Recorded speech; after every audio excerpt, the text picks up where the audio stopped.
마태복음 5장 21절로 26절까지 교독할까요? 교독하겠습니다. 제가 먼저 읽습니다. 옛사람에게 말한 바 살인하지 말라.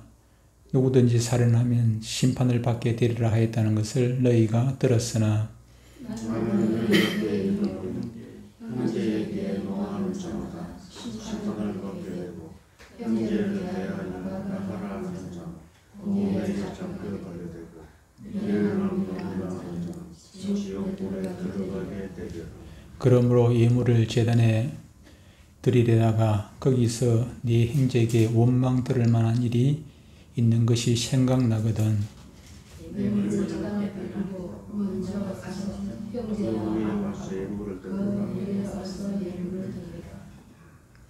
너를 고발하는 자와 함께 길에 있을 때에 급히 사화하라. 그 고발하는 자가 너를 재판관에게 내어주고 재판관이 옥리에게 내어주어 옥에 가둘까 염려하라. 진실로 너희에게 이르노니 내가 한 분이라도 남기되었으나 나아가기 전에는 결코 거기서 나오지 못하리라. 아멘. 오늘 말씀의 제목은 예배자가 지켜야 할 윤리입니다. 예배자가 지켜야 할 윤리. 윤리라는 것이 어디에든지 다 있지요.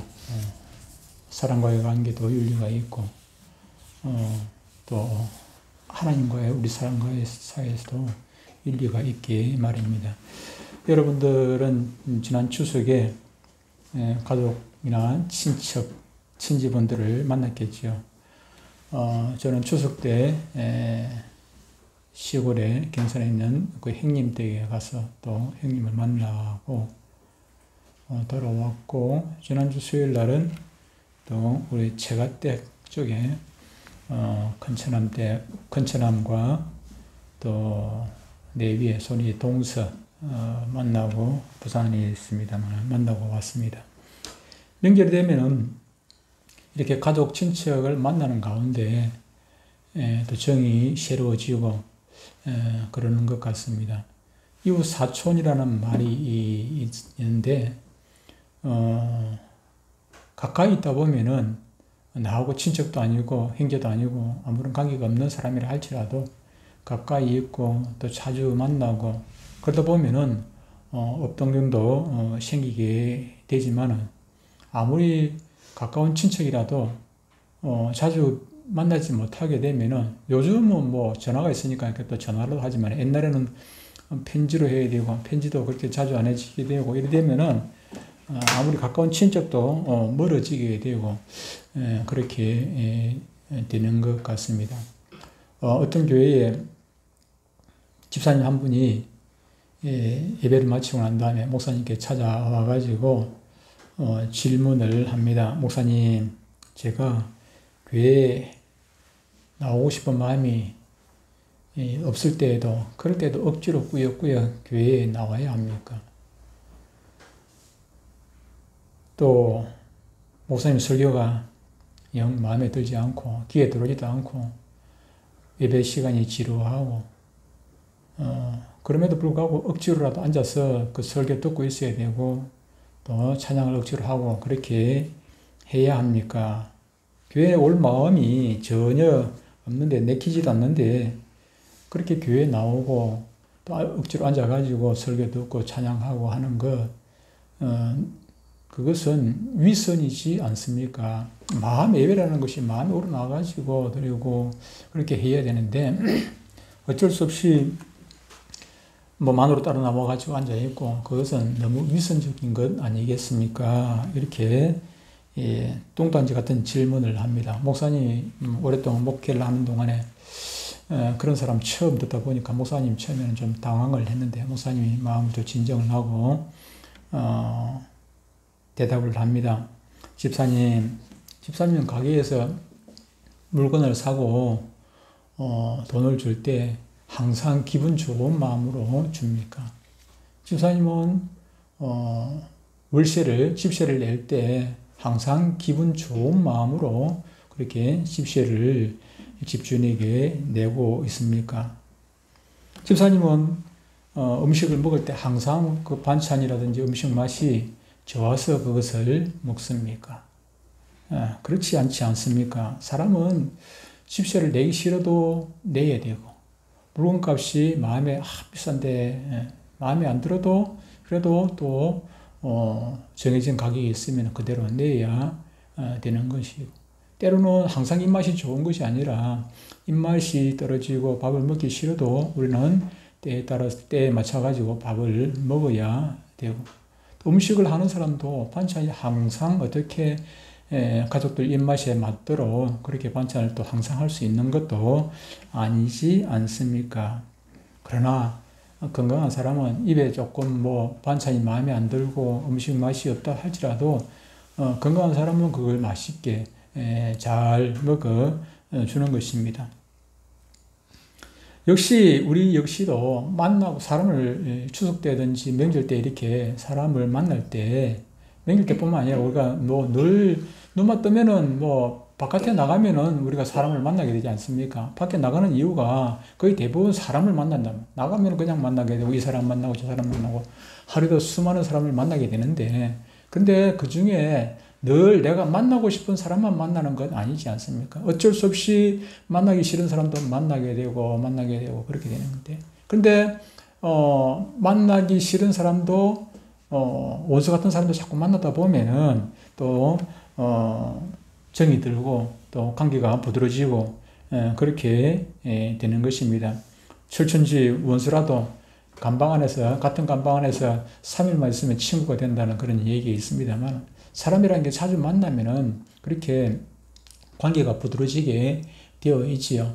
전에도 얘기를 했습니다만, 제가 우리 집사람 만나기 전에, 그 전에 별로 안 좋아하는, 미워하는 정도가 아니고 별로 전혀 관심도 없고 별로 좋아하지도 않는 그런 여자가 있었는데, 그런데 그 여자가 그냥 매일 밤 그냥 만났습니다. 매일 밤. 내가 만나려는 게 아니고 내가 가는 곳마다 따라와가지고 그냥 그때는 포장마차, 제가 술 먹던 시절이니까 포장마차에 따라오고, 가서 옆에 제가 호떡 먹으면 호떡 따라 먹고, 또 오뎅 먹으면 오뎅 따라 먹고, 그렇게 하면서 자꾸 이제 보다 보니까 세월 가니까 정이 들더라고요. 정이 들어가지고 얼마간 사귄 적이 있었습니다만, 사람은 그렇습니다. 사람뿐만 아니라 짐승은 마찬가지고, 제가 화분을 키우고 화분에 식물을 키우고 있습니다만, 하초를 키우고 있습니다만, 근데 그 하초들이 자꾸 보고 일하다 보면은 정이 드는 거예요. 저 에무새 별로 좋아하지도 않습니다. 에무새 좋아하지도 않는데 누가 어떤 목사님이 저에게 선물을 주셔서 그거 키우다 보니까 자꾸 보니까 정이 들더라고요. 정이 들고, 한 마리가 페인트 하시는 분이 실수를 해가지고 그냥 앵무새에 우리가 넘어졌어요. 넘어지는 바람에, 그럼 새장이 넘어지는 바람에 그냥 문이 열려가지고 그냥 한 마리가 날아가 버렸어요. 한 마리만 남았는데 불쌍해가지고 가려면 가라고 내가 문을 열어놨어요. 근데 나와가지고 제대로 못 날더라고요. 못 날아. 그래서 할 수 없이 도로 또 새장을 다시 넣어놓고 먹이를 주고 그렇게 합니다만, 정이 들어요. 자꾸 보면은 정이 들게 되어 있습니다. 우리가 하나님 앞에 나옵니다. 이것이 하나님 앞에 나오는 것, 이것이 예배인데 하나님을 뵙는 것입니다. 그런데 하나님을 뵙는 것, 하나님을 만나는 것, 예배 드리는 것, 이것이 싫어졌다면은 그 사람에게는 영적으로 병이 든 것 아니겠습니까? 그렇다고 해서 내가 병이 들었다고 해서 하나님 만나기 싫다고 해가지고 교회 안 나와버리고 그냥 예배 시간에 눈 감고 잠자버리고 그렇게 한다면은 그 병은 점점 깊어지게 되고 결국 그 병으로 말미암아 사망에 이르게 되는 것입니다. 영적인 사망에 이르게 되는 것입니다. 만약에 우리가 어떤 손가락에 손가락을 다쳤습니다. 손가락 다쳤어. 근데 치료하지 않냐고 병원 가기 싫다고 그냥 의사가 돌팔이 의사 만나기 싫고, 나도 버리면 어떻게 되겠습니까? 저희 형님 시골에 이번에 만났던 그 형님이 왼쪽 엄지손가락이 없습니다. 옛날에 우리가 정미수 할 때 방앗간에서 그 벨트에 이 손가락이 감겨가지고 이게 막 찢어졌어요. 다 찢어졌습니다. 그건 별것 아니죠. 지금 요즘부터는 별것 아닌데 그 시절에는 무식하게 그냥 깊지도 않고 그냥 뭐 대충 깊기는 깊었어요. 깊기는 깊었는데 제대로 소독을 제대로 안 했던 것 같아요. 그래서 뭐 옛날 그 빨간 약 그냥 바르고 소독약하고 빨간 약 바르고 이래가지고 깊고 붕대를 감아놨는데 며칠 지나고 나니까 손가락이 색깔이 새까맣게 변하는 거예요. 가보니까 다 썩었어요. 손가락이 다 썩어버리고. 제대로 치료를 하지 않냐면은 이렇게 죽는 것입니다. 죽는 것. 우리 영적인 것도 마찬가지죠. 제대로 치료를 하지 않냐면은 죽는 것. 사실 예배는 우리 개개인의 인간의 감정과는 아무런 상관이 없습니다. 우리가 예배를 드려야 말아야 되느냐? 내 기분에 따라 가지고 예배를 드릴 수 있는 것은 아니라는 그런 얘기입니다. 예배는 우리가 갚아야 하는 무거운 빚을 따름입니다. 우리는 우리들의 감성과 우리들의 기분과는 관계없이 하나님 앞에 나와야 합니다. 왜 그렇습니까? 그것은 우리 인간의 의무이기 때문입니다. 아까 집시에 얘기했습니다만 내가 내고 싶은 거, 내 의사하고는 상관없이 집시는 내야 되고 물건값 내가 아무리 호주머니 돈이 아까워도 물건 샀으면 물건값은 지불을 해야 돼. 내 감정하고는 전혀 그 사람이 물건 판 사람이 그냥 뭐 믿게 생겼고 어떻게 생겼고 뭐 그냥 꼴보기도 싫은 사람이라 할지라도 이건 물건값을 줘야 되는 것은 그것은 당연한 의무인 것입니다. 추석 때 뭐 우리 아들 딸들이 뭐 의무적으로 왔다고는 생각하지 않습니다만은 예를 들어 가지고 제가 아버지 구실을 못하고 부모 노릇을 못하고 그렇다고 할지라도 어떻게 합니까? 꼴보기 싫은 아버지라 할지라도 꼴보기 싫은 부모라 할지라도 명절 되든지 뭐 생일이 되든지 어떤 일이 되면은 찾아뵈야 되는 것, 그것은 당연한 것입니다. 당연한 것. 그건 의무이기 때문에 내가 거기에 이거 가야 되나 말아야 되나 고민합니까? 고민해서는 안 돼요. 고민하면 이미 문제가 있는 거예요. 고민하면 가야 되나 말아야 되나 고민하면 이미 그 사람에게는 문제가 있는 것입니다. 우리는 우리의 감성과 우리의 기분과는 관계없이 하나님 앞에 나아가야만 하는 그 무거운 그런 의무를 우리 모두는 지고 있는 것입니다. 여러분, 자녀가 부모 대하는 것이 기분하고 내 기분하고 상관없이 해야 하고, 우리가 인간 살다 보면은 의무라는 것이 있습니다. 의무라는 것. 수많은 의무가 있는데, 그것은, 고민해서는 안 돼요. 그것을 할까 안 할까 고민해서는 안 되지요. 마치 자기 기분과 감성을 벗어나는 것이 아까 서두에 있습니다만 그것이 위선일까? 위선일지라도 해야 되는 거예요. 위선일지라도. 억지라도 웃어야 되고, 억지라도 찬양해야 되고, 억지라도 듣는 척이라도 해야 되고. 그것이 그것보다는 기쁜 마음으로 예배드리면 좋지요. 기쁜 마음으로 예배드리면 좋지만은, 그렇지 못한다 할지라도 억지로라도 웃어야 되고, 억지라도 찬양을 해야 되고. 우리에게는 하기 싫어도 해야 할 일이 있습니다. 그것은 의무이기 때문입니다. 그런 마음이 내 기분, 내 감성보다 먼저 앞서야 되는 의무일 때는. 예배자의 마음에 은혜의 간격이 없다면 그 자체가 큰 문제입니다. 그렇다고 해가지고 예배를 드리지 않는다면 그것은 더 큰 문제요.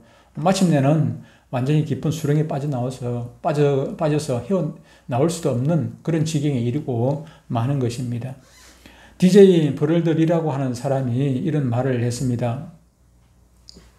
예배는 영원히 그 대상을 찾고 있는 것입니다. 마치 가뭄이 든 땅이 비를 부르는 소리와 같습니다. 한 인간이 우리 속에서 세미한 음성에 귀를 기울이고 있는 것입니다. 광야 한복판에서 길 잃은 양 한 마리가 한시바빛 선한 목자가 와서 구해주기를 애타게 기다리는 것입니다. 예배는 한 영혼이 우주의 신비를 바라보며 경외감에 사로잡혀 서 있는 것입니다. 한 시인이 일출의 아름다움에 매혹되어 있는 것입니다. 열심히 일하던 노동자가 문득 음악의 선율에 귀를 기울이는 것입니다. 갈급한 마음이 사랑을 찾고 있는 것입니다. 예배는 한 인간이 하나님께 다다르는 계단을 하나하나 기어 올라가는 행위입니다. 그렇습니다. 예배란 이런 것입니다. 예배란. 또 종교개혁자 마틴 루터는 이렇게 말씀을 했습니다.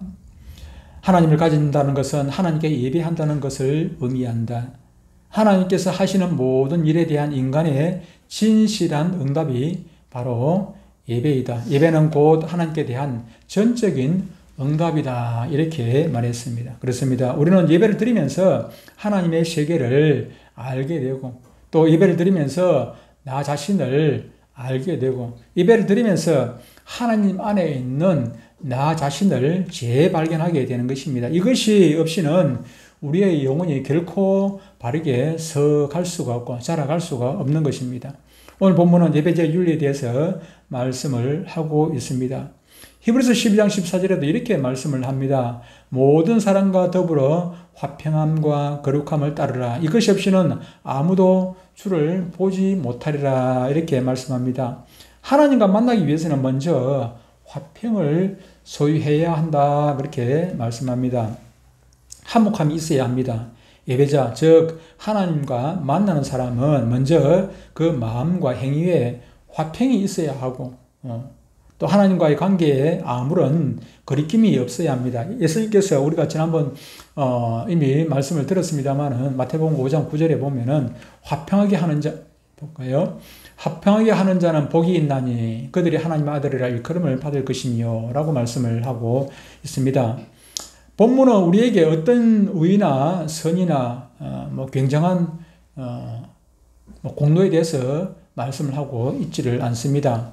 가장 기본적이고 원초적인 예배자의 윤리에 대해서 말씀을 하고 있습니다. 본문의 뜻은 아주 간단합니다. 장황하게 설명을 하지만 간단합니다. 남을 원망하지 말라는 것입니다. 남을 원망하지 말라. 혹 원망을 들을 만한 일이 있어도 안 된다는 것입니다. 원망하지 말고 원망 들을 일 하지 말라는 것입니다. 우리가 잘 아는 야곱, 이삭의 아들 야곱은 쌍둥이로 태어났습니다. 그런데 이 야곱의 마음 같아서는 형으로 태어났으면 좋겠는데 쌍둥이인데도 불구하고 나이 차이가 많이 나면 또 모르겠는데 그냥 같은 시간대에 태어났는데 자기가 동생이고 그 에서를 형님이라고 불러 하니까 너무 기분이 나쁜 거예요. 자기가 형이 되었으면 좋겠는데 형이 되고 싶은 거라. 물론 형이 되고 싶은 그런 이유도 있겠지만은 그 이유가 나중에 나옵니다만 형이 되고 싶은 이유가 무엇입니까? 아버지로부터 형으로서 장자로서의 축복권을 받고 싶은 그런 욕심이 있었지요. 그러다 보니까 팥죽 한 그릇을 가지고 장자의 권한을 빼앗는 거나 마찬가지예요. 사기를 쳐가지고 빼앗았습니다. 그래가지고 나중에 결국 아버지 이삭을 속이고 형을 속이고 장자의 축복권을 그가 받게 되는 것입니다. 그로 말미암아 어떻게 됩니까? 20년 동안 쫓겨서 도망가가지고 20년 동안 저 예삼촌 집에 가가지고 살게 되지요. 20년 동안 그 마음이 편했겠습니까? 형님과 그 원수지간이 돼가지고 그 사랑하는 어머니, 아버지보다도 어머니를 그는 더 사랑했어요. 어머니 치마폭에서 놀았던 그런 사람입니다. 그런데 어머니도 제대로 못 보고 20년간 그렇게 떨어져 있었던 것이 그에게는 얼마나 괴로운 일이었겠습니까? 그런데 그렇게 살던 20년 이후에 야곱은 다시 야복강을 건너와서 형 에서를 만납니다. 형 에서를 만나러 나오는데 이건 지옥이었어요. 에서가 그만큼 오는데 그냥 400명의 군사를 이끌고 오니까 이거는 지옥 아니겠습니까? 얼마나 두렵고 떨리고. 그런데 하나님의 은혜로 결국 에서와 화해를 하게 되고 형 에서와 화해를 하게 되고 두 사람이 끌어안고 울게 됩니다. 하나님의 은혜였지요. 그러면서 그가 고백을 합니다. 뭐라고 고백을 합니까? 이렇게 고백합니다. 내가 형님의 얼굴을 비운 즉 하나님의 얼굴을 본 것 같사오며, 형과 화해하면서 하나님의 얼굴을, 형에서의 얼굴을 보는 것이 하나님의 얼굴을 뵌 것 같다는 그런 감격을 그가 가졌던 것입니다. 여러분, 예배하는 자라면은 남을 원망하지 않습니다. 결코 원망하지 말 것입니다. 여러분, 애굽에서 나온 이스라엘 백성들이 어떻게 해서 40년 동안 광야 생활을 하게 되었습니까? 그 길이 멀어가지고 40년이 걸려야 자기들의 하나님께서 주신 그 가나안 땅에 들어갈 수 있는 그런 거리였습니까? 그렇지도 않습니다. 어젯밤입니까? 뉴스 보니까 지금 거기 또 막 전쟁이 나가지고 뭐 몇천 명이 죽고 야단법석인데 그 땅 하나님께 주신 땅인데. 그 귀한 땅을 그들은 땅이 없어가지고 거기 살려는 것 아닙니다. 미국 가서 많이 살고 있고 저기도 뭐 온 세계에 흩어져가지고 많이 살고 있습니다. 그곳이 하나님께 약속하신 축복의 땅이기 때문에 그곳을 그들은 고수하려고 지금도 목숨을 걸고 그렇게 살아가고 있습니다. 그런데 그곳에 들어가는데 길이 멀어가지고 40년이 걸린 것이 아니라 하나님 앞에 원망하다가 불평하다가 그 일주일이면 갈 수 있는 거리를 갖다가 40년에 걸쳐가지고 들어가게 되었던 것 아니겠습니까? 원망제입니다. 원망제. 환경이나 이유가 어떻게 했든 간에 원망은 바로 불신앙입니다. 하나님 앞에서. 그것이 하나님께 욕되는 일이라는 것을 우리는 잊지 말아야 합니다. 원망하는 마음으로는 하나님 앞에 결코 나아갈 수가 없습니다. 조금 깊이 생각해 보면은 원망이란 자기 불행의 책임을 남에게 돌리는 것입니다. 내가 가난한 것은 부자 때문이고 내가 이렇게 실패한 것은 세상 때문이고 정부의 정책 때문이고 내가 이 모양 이 꼴이 된 것은 다 누구누구 때문이다. 누구누구 때문이다. 이렇게 원망하지요. 남편 때문에 시행시에 망쳤다는 사람도 있고 아내 때문에 자기 형편이 이렇게 쪼그라들었다는 그런 사람도 있고 잘못된 책임을 남에게 전가하고 그 원인을 다른 사람에게 기속시키다 보면은 원망은 자꾸 생기게 마련이고 그 원망이 자꾸 부풀어지게 마련인 것입니다. 여러분 이제 분명히 아시길 바랍니다. 그런 마음을 가지고는 결코 하나님 앞에 나올 수 없다는 것이 오늘 본문에서 말씀하고 있는 것입니다. 남을 원망하고 하나님을 원망하는 한 결코 하나님의 얼굴을 비울 수가 없습니다. 원망하는 동안에는 마음에 평안이 없을 뿐만 아니라 하나님께 예배할 수 없다는 사실을 교회당에 앉아 있어도 바른 예배 드릴 수 없다는 사실입니다. 여러분 오늘의 본문 말씀은 남을 원망하지 말라는 깊은 뜻을 일러주고 있습니다. 남을 원망하지 말라. 즉 모든 책임을 나에게 돌리는 거예요. 남에게 돌리지 말고 내가 원인이라는 것을 원인 제공자라는 것을 인정하고 그것을 고백하라는 것입니다. 그렇습니다.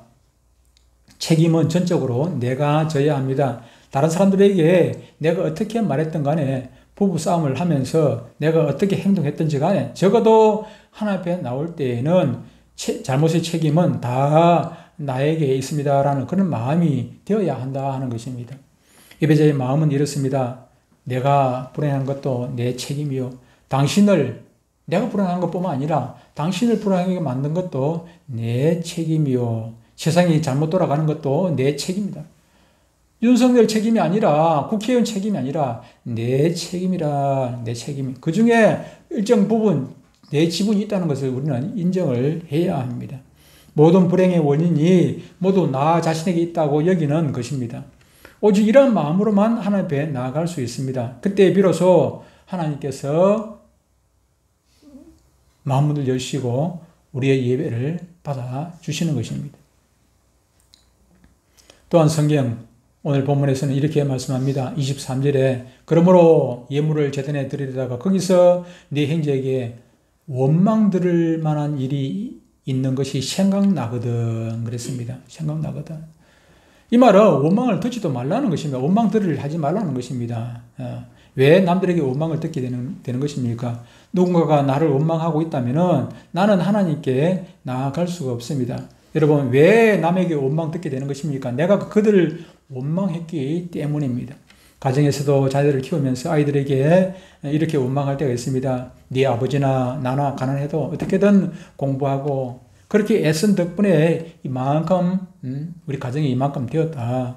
그런데 나는 자수성가 해가지고 고생 해가지고 이렇게 되어졌는데 그런데 너희들은 도대체 뭐 하는 것이냐. 하루는 공부를 하지 않았고 그냥 게임만 하고 있고 놀기나 하고 있고 그렇게 한참을 막 설명을 하고 과거 얘기 듣고 싶지 않은 그런 과거 얘기를 쭉 해댑니다. 그러면 아이들은 뭐라고 얘기합니까? 할 말이 있습니다. 누가 저보고 나으라 했습니까? 나와가지고 이 고생 시킵니까? 오히려 어머니를 원망을 하는 것입니다. 이것이 또 문제입니다.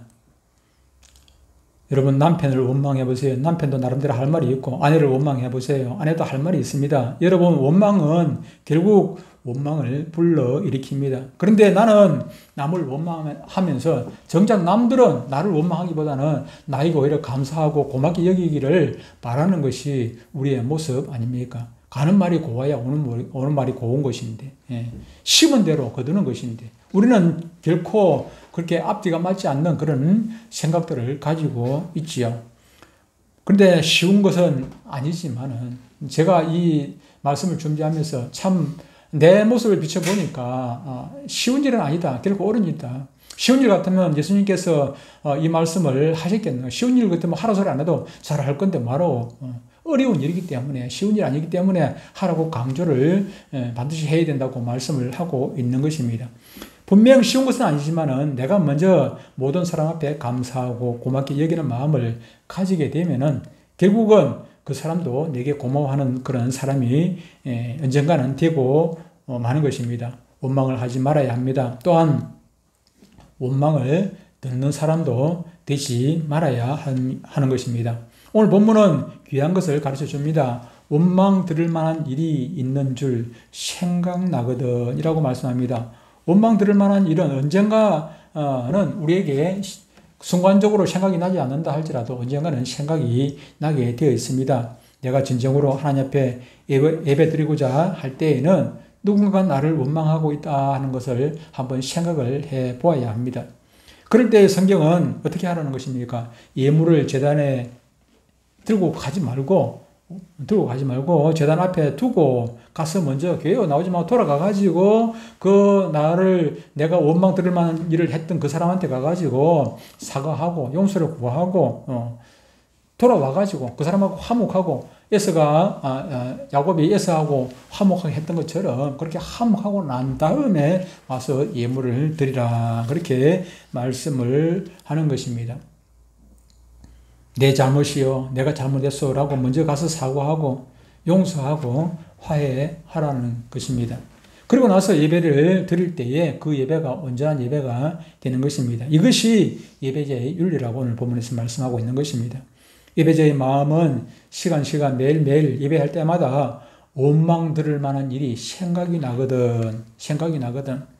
즉시 가서 내가 잘못했노라 사과하고 화해하고 와서 예배를 드려야 하는데 결코 그러한 자세가 아니기 때문에 예배다운 예배가 될 수가 없는 것입니다. 그래서 하나님을 만나지도 못하고 교회 왔다가 찬송만 부르고 헌금만 하고 돌아가게 되는 것입니다. 예배를 드릴 때는 이렇게 깨끗한 마음으로 원망 얘기를 하는 것은 깨끗한 마음으로 드려야 한다는 것입니다. 하나님 앞에 기도할 때 먼저 원한에 사무쳐 몸부를 치며 막 불평하고 원망하고 울고불고 그러면서 기도하는 사람이 간혹 있습니다. 그래도 안 하는 것보다 나을는지 모르겠습니다만 그런 기도를 하나님께서 기뻐 받으시겠습니까? 누구의 잘못은 자기 자신에 대해서 하나님 내가 왜 이렇게 행편한 놈입니까? 내가 왜 이렇게 아직도 변화가 안 됩니까? 자신을 자책하면서 그렇게 하나님 앞에 회개하고 그러는 거야. 좋은 일이지만은 그래도 다른 사람을 원망하고 불평하고 내 행편 가지고 하나님을 원망하고 불평하고 그런 기도를 어떻게 하나님 앞에 들을 수가 있겠습니까? 원망하지도 말고 원망 듣지도 말고 서로 화해하고 깨끗한 마음으로 하나님께 나올 것입니다. 그래야 그 예배가 하나님께 상달이 되는 것입니다. 예배자는 용서와 화해와 사랑 또 그리움 없는 마음을 가져야 합니다. 누구를 원망하지도 않고 누구에게 원망 듣지 않도록 노력을 해야 합니다. 화해를 뒤로 미루거나 기피하지 않고 당장 행동으로 옮기는 적극적인 사람이 또한 되어야 합니다. 이것이 예배자된 바른 자세입니다. 찰스 요엄이라는 사람은 이렇게 얘기를 했습니다. 인간의 권능이 무의식 상태로 가라앉을 때에 그 영혼은 하나님 안에서 새롭게 태어난다 그랬습니다. 그렇습니다. 내 마음이 참으로 깨끗하게 비워질 때에 비로소 하나님의 음성을 듣게 되는 것입니다. 빈 그릇이 되어야 돼요. 갈급한 심령이 되어야 됩니다. 빈 그릇이 가득 채워 있으면 세상 욕심으로 불평, 원망, 욕심으로 가득 채워 있으면 아무것도 담을 수가 없어요. 교회에 나와도 하나님의 은혜를 채울 수가 없게 되는 것입니다. 왜 예배에 은혜가 없고, 왜 예배가 힘이 없고, 왜 예배가 무기력해지는 것입니까? 우리의 생활 전체가 왜 이렇게 무기력해졌습니까? 바른 예배가 없기 때문입니다. 내 영혼이 점점 시들어져 가고 있는 것은 하나님과의 바른 만남이 없기 때문입니다. 여러분, 예배자된 바른 유리를 우리는 찾아야 합니다. 바른 예배가 이루어질 때, 하나님과의 바른 만남이 이루어질 때 우리의 영혼은 건강해지고, 우리의 영혼이 건강해지게 될 때에 비로소 우리의 정신들도, 우리의 생각들도 올바른 생각, 올바른 정신 가지고 올바른 생각 할 수가 있고, 올바른 생각을 가져야 올바른 행동도 할 수가 있고, 또한 우리의 육신적인 건강도 따라오게 되는 것입니다. 그렇게 되면은 돈이 있든 없든, 또 우리의 삶이 조금 힘들더라도 우리가 건강한 삶을 살 수가 있게 되고, 산상보훈에서 말씀하고 있는 행복 얘기하고 있지 않습니까? 복 있는 사람은 어떤 사람이 복 있는 사람인지를 지금 팔복에서도 말씀을 했지 않습니까? 돈이 많아야 복이 있고, 건강해야 복이 있고, 권세가 있어야 복이 있는 것이 아니라, 오늘 본문에서 말씀하고 있는 것은 이렇게 바른 예배자가 되어야 복 있는 사람이 된다고 말씀을 하고 있는 것이고, 우리 교회가 멀리 생각하지 말고 우리 내동교회가 존재하는 이유도 또한 바른 예배자를 세우기 위해 가지고 우리 내동교회가 있는 것이고, 오늘 제가 설교를 하는 것도 여러분들이 바른 예배자의 삶을 살도록 하기 위해 가지고 오늘 설교를 하는 것이고, 우리가 밖에 나가가지고 전도를 하는 것도, 오늘도 조금 전에 제가 오기 전에, 조금 전에 밑에 내려가가지고, 한 사람 교회 가자고 그냥 졸랐는데, 내가 가고 싶으면 갈게요. 이러더라고. 가고 싶으면 갈게요. 이러는데, 희서 할머니 만나요. 왜 전도합니까? 전도하는 이유도 바른 예배자를 세우기 위해 가지고, 전도해가지고, 교회 많이 수백 명, 수천 명 모아가지고, 헌금 많이 받고, 그러려고 하는 것이 아니라, 한 영혼 바른 예배자로 세우려고 그렇게 하는 것이고, 교육을 하는 것도 우리가 성경 공부 왜 합니까? 바른 예배자 되도록 하기 위해서 성경 공부를 가르치고, 성경 공부를 하는 나 역시도 내가 공부 열심히 해가지고, 성경 잘 공부해가지고, 바른 예배자로 살기 위해 가지고 우리가 공부를 하는 것입니다. 여러분들이 교회에 나와가지고 예배 드리는 거 이것뿐만 아니고, 예배자라면은 지금 오늘 본문 말씀도 밖에 나가서, 교회 안에서가 아니라 밖에 나가서 예배자의 삶을 그렇게 살아라고 지금 말씀을 하고 있는 것 아니겠습니까? 우리의 목표는 하나입니다. 바른 예배자로 사는 것입니다. 그 바른 예배자로 살 때 하나님과의 우리 관계가 원만해지고, 부모 자식 간의 관계가 더 원만해야 되지만은, 우리는 부모 자식은 언젠가는 헤어지게 되겠지만은, 하나님과는 영원히 떨어질 수 없는 사이인데, 그 하나님과의 원수 관계를 예수님께서 회복시켜 주셨는데, 이제 좋은 관계를 맺고 좋은 관계를 가지고 유지하고 그렇게 살아야 되는데, 그런데 그 관계를 우리가 어떻게, 오늘 본문에서 말씀하는 것은 사람과의 대인과의 관계를 지금 원만하게 해야 된다는 것을 말씀하고 있는 것입니다. 주님 앞에 가는 그날까지 우리가 부족해요. 하루아침에 이루어지는 것 아무것도 없습니다. 날마다 우리가 기를 쓰고 애를 쓰고 이런 관계를 회복시키기 위해 가지고 애를 쓴으로 말미암아 어제보다는 오늘보다는 내일이, 금년보다는 내년이 좀 더 바른 예배자의 삶을 삶으로 하나님의 기쁨이 되는 저 여러분들 되시기를 주의 이름으로 축복합니다. 하나님 아버지,